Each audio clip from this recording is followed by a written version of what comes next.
જય શ્રી કૃષ્ણ મિત્રો, સ્વાગત છે તમારું જય શ્રી કિચનમાં। તો આજે આપણે બનાવીશું ભીંડાનું શાક।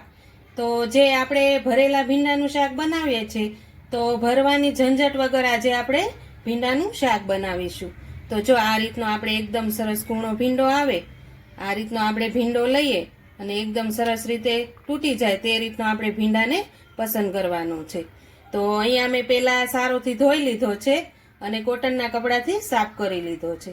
તમારે એ વાતનું ખાસ ધ્યાન રાખવાનું છે કે ભીંડો ભીનો ન રહેવો જોઈએ, નહીતર આપણું શાક ચીકણું બની જાય છે। હવે આપણે ભીંડાને સમારી લઈશું। તો આ રીતે આપણે ભીંડાને બંને બાજુથી ટ્યુબ કાઢી લેવાનું છે, પછી આ રીતે બે ભાગ કરી અને આ રીતે સમારી લેવાનો છે।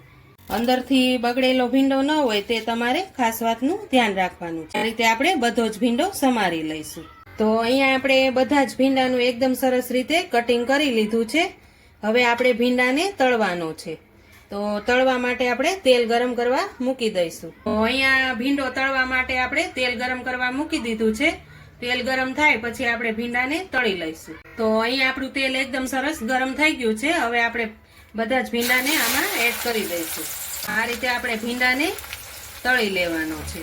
ભીંડાને તળાતા 5 મિનિટ જેવું લાગશે। તો જો તમને મારી રેસીપી પસંદ આવતી હોય તો મારા વિડીયાને એક લાઈક તો જરૂરથી કરજો અને મારી ચેનલને સબસ્ક્રાઇબ કરવાનું તો તમે ભૂલતા જ નહીં, ને તમારી ફેમિલીમાં મારી ચેનલને શેર જરૂરથી કરજો। તો અહીંયા આપણો ભીંડો એકદમ સરસ રીતે સતળાઈ ગયો છે। હવે તેને આપણે બહાર કાઢી લઈશું। અહીંયા આપણો ભીંડો એકદમ સરસ રીતે સતળાઈ ગયો છે। હવે આપણે શાકનો વઘાર કરી લઈશું। અહીંયા શાકના વઘાર માટે આપણે તેલ ગરમ મૂકી દીધું હતું। તેલ ગરમ સરસ થઈ ગયું છે। હવે તેમાં આપણે રાઈ જીરું એડ કરવાના છે। આ રીતે એકદમ સરસ રીતે ફૂટી જાય પછી તેમાં આપણે હિંગ એડ કરીશું। તો અહીંયા હિંગ એડ કરી દીધી છે। હવે અહીંયા મેં 2 થી 3 મીડિયમ સાઈઝના કાંદા કટિંગ કરી લીધા હતા, તે આપણે એડ કરી દઈશું। હવે અહીંયા આપણે કાંદાને સારી રીતે સાતળવા દઈશું। એકદમ સરસ રીતે સતળાઈ જાય પછી તેમાં ટમેટાની પ્યુરી એડ કરી। તો અહીંયા આપણા ટમેટા એકદમ સરસ રીતે સતળાઈ ગયા છે। હવે તેમાં આપણે મીડિયમ સાઈઝના 2 ટમેટાની પ્યુરી કરી લીધી હતી, તે પણ એડ કરી દઈશું। આ રીતે તમે ભીંડાનું શાક બનાવશો ને તો ખૂબ જ સરસ બનશે અને ખાવામાં પણ એકદમ સરસ ટેસ્ટ આવશે। આપણે ભીંડાને ભરવાની ઝંઝટ વગર જ આ શાક એકદમ સરસ બનીને તૈયાર થાય। તો હવે ટમેટા અને કાંદાને આપણે એકદમ સરસ રીતે ચડવા દઈશું। તો અહીંયા આપણે મસાલો તૈયાર કરી લઈશું ભીંડાના શાકમાં નાખવાનો। એમાં આપણે 1 ચમચી જેટલું ધાણા જીરું પાવડર એડ કરશું, 1 જેટલી હિંગ એડ કરશું, એડ કરશું અને અહીંયા આપણે લસણ વાળું મરચું લેવાનું છે, તે 1 ચમચી જેટલું એડ કરશું। હવે તેમાં આપણે થોડીક ખાટી છાશ એડ કરવાની છે। આ રીતે છાશ 1 વાટકી જેટલી એડ કરી મસાલાને મિક્સ કરી લઈશું। આ રીતે તમે મસાલો બનાવશો ને તો ખૂબ જ સરસ મસાલો બનશે અને સ્વાદ પણ સારો આવશે।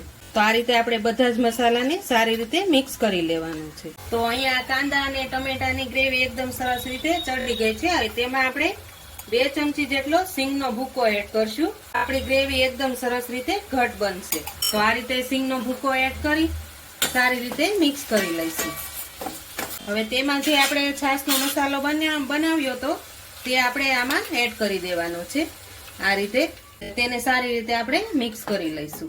હવે તેમાં આપણે સ્વાદ પ્રમાણે નિમક એડ કરી દઈશું। હવે તેને આપણે ગ્રેવી એકદમ સરસ રીતે ચડી જાય તો 5 મિનિટ સુધી એને ચડવા દઈશું। તો અહીંયા આપણી ગ્રેવી પણ એકદમ સરસ રીતે ચડી ગઈ છે ને તેલ પણ છૂટું પડી ગયું છે। હવે તેમાં આપણે તળેલો ભીંડો છે તે આપણે એડ કરી દેવાનો છે, તેને આપણે મિક્સ કરી લઈશું। જો છે ને એકદમ મસાલાદાર અને ચટેકાદાર શાક બન્યું છે।